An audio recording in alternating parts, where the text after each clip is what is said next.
T&W just dropped a bomb. Sobrang pasabog to. Candy-colored wireless mic na super cute, compact, and also budget-friendly. Now, let's talk about T&W A17 wireless mic. Ito ang newest mic from T&W. And yes, marami siyang colorful options. Dual wireless mic siya with 2.4 GHz transmission. Plug and play na rin to via USB Type-C, pero iOS user, huwag kayong malungkot. Pwede kayong kumuha ng separate adapter para sa mga iPhones nyo. And the mic is super magaan. Nagwe-weigh nga lang to ng 9.4 grams and 0.8 cm na thickness.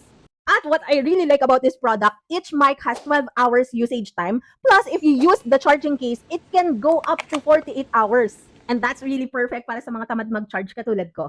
And it can block out 99% noise reduction. Yung range niya can last up to 50 meters in an open space, kaya perfect na perfect talaga to for vlogging. And now, gusto kong itest kung paano niya kayang i-hold up itong environment outside na umuulan.